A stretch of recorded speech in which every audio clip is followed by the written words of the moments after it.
I really try not to be hot takey on the radio or on video, but I kind of think the Pittsburgh Steelers have jumped the shark a little bit with this Justin Fields acquisition, along with that Russell Wilson acquisition. So let's break it down here. The story of the weekend. What's up? I'm John Hanson, FantasyPoints.com. We'll talk Justin Fields, the future, long term, short term of the Pittsburgh Steelers, one Ken Pickett, and finally, the Chicago Bears, who are now cleared to take Caleb Williams at one overall. Well, starting with Justin Fields. I like Justin Fields when he came out. I thought he was very athletic, threw the ball well.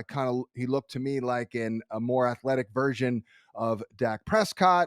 Unfortunately, I know he's been in a couple of different systems, but we're pretty damn underwhelmed with Justin Fields. And now we think back, or at least I do. Oh, wait, that's right. He had Garrett Wilson, Chris Olave, Jackson Smith and Jigba, and Jamison Williams that last year at Ohio State. He might not be that great because he has not progressed. Certainly, the guy has had a moment or two throwing the ball from the pocket, does throw a beautiful ball. Hey, if the initial read is there and the guy's open and he's protected, oh, it's bombs away. It can look really, really good. But obviously, things are much more difficult in the NFL. There's pressure coming from all kinds of angles. I still don't think he really processes all that well or all that quickly.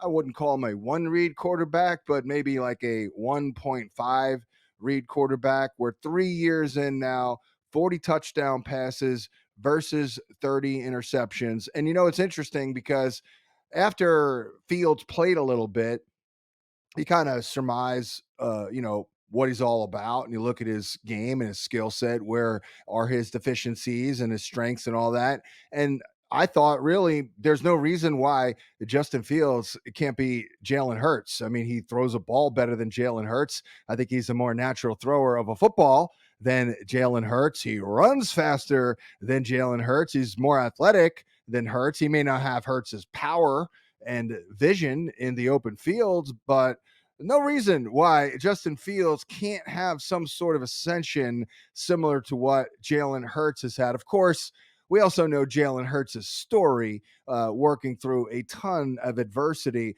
I've told the story of when I was at the combine in 2020 when he was, I guess, getting ready to get interviewed by NFL radio, or he had just gotten interviewed by NFL radio. I'm standing in like a little circle with Jalen Hurts for a couple of minutes and just observed him and listened to him speak. And, knowing the background too, I'm like, I mean, I'd go to war with this guy. I mean, this guy is an old soul. He's wise beyond his years. All these things I said on the radio in 2020 before Jalen Hurts took a snap. Now, what did I say about Justin Fields after we saw him play a couple of games in the NFL? Again, I was optimistic coming out. I thought, okay, there's a lot to work with here. Good luck, Chicago Bears, finally getting your quarterback of the future. But it didn't take long for me to start focusing in on the horrible body language. And I know, yeah, blah, blah, blah, it's body language. But hey, NFL teams look at that. They study that at the combine when they meet these players. Some of the worst body language I've ever seen. Conversely, Jalen Hurts, some of the best. I mean, he's stoic out there, serious as hell, never looks defeated, always looks pissed, angry. That's what you want. Fields looks the complete opposite. And again, that's why he was traded for a ham sandwich. Not even the good ham, the imported stuff, that boiled ham, that crap. A sixth rounder that could be a fourth rounder if he plays 51% of the snaps. And not even in 2024. This is in 2025. Now, look, I understand what the Steelers are doing here. They bring in Arthur Smith.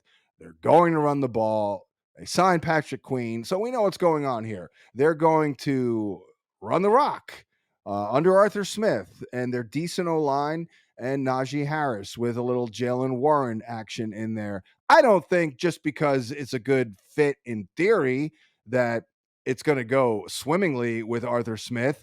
I'm not really impressed with his play calling, play design. I think the best thing he's done in Atlanta is take the ball out of the quarterback's hand, which is probably what he's going to have to do here in Pittsburgh with Russ Wilson starting, but probably a little bit of a short lease and Justin Fields waiting in the wings. So they will run the ball.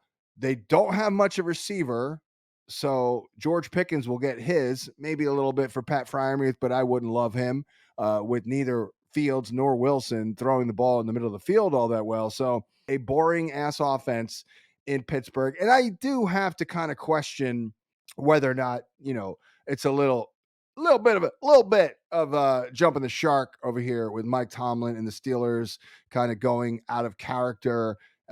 Maybe it's a new age here with Omar Khan there, the GM taking over a couple of years ago for Kevin Colbert, but they normally don't operate this way, especially bailing on their hometown guy, Kenny Pickett. Now, maybe there's something else going on here with Kenny Pickett because, look, full disclosure, I was a Kenny Pickett person coming out and going into last year.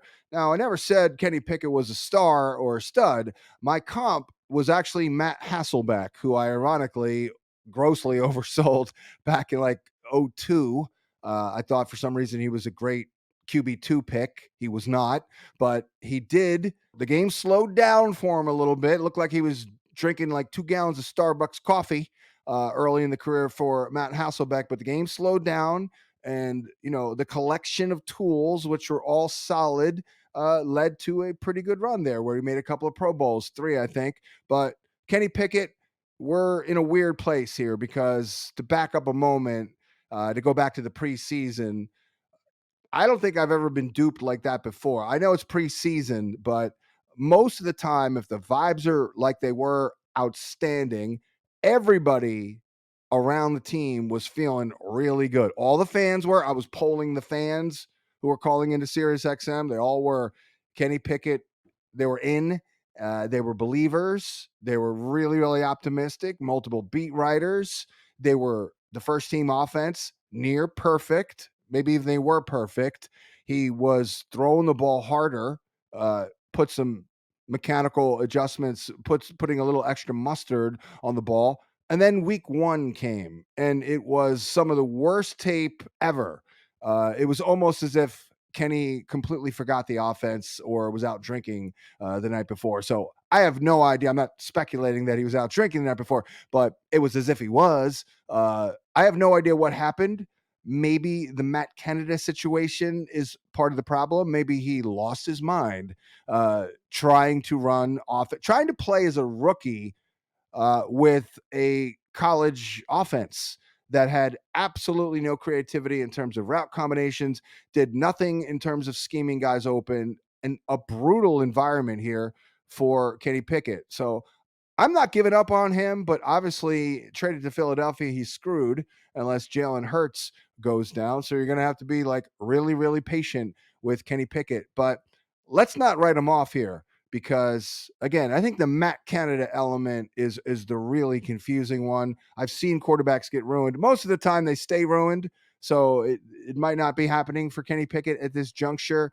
But I will say this about Pickett and Canada, or having no Canada. It was only 5 quarters. And yes, they did stick with Mason Rudolph late in the season. He was feeling it a little bit. He was getting the ball down the field and all that in middle of the field. But Mr. Pickett was afforded only 5 quarters of NFL football without Matt Canada, and he did pretty damn well. First game without Canada, they went over 400 yards of offense for the first time in like 25 games, and in about 5 quarters of football without Matt Canada, Kenny Pickett had completed 70% of his passes for just under 8.0 YPA. But again, we're going to have to wait and see on Kenny Pickett.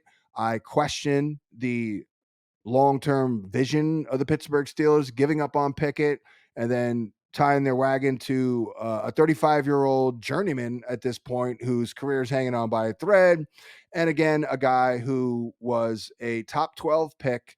His team gave up another number 1 pick in addition to the one they used on him to acquire his services, and then they traded him for peanuts 3 years later. So good luck with that, Pittsburgh. You'll have a good defense. You're not going to have a championship offense, so you're just going to be treading water, basically. But the good news is Mike Tomlin's record of 500 seasons, he'll probably keep that up and maybe go into the record books. But the Pittsburgh Steelers, they're not winning crap with Justin Fields. That's my opinion. That is my take on that. And finally, the Chicago Bears, who things are setting up well now. Things look pretty good with Keenan Allen added into the mix. I mean, it's almost too good to be true. Honestly, you get the number one pick of the draft.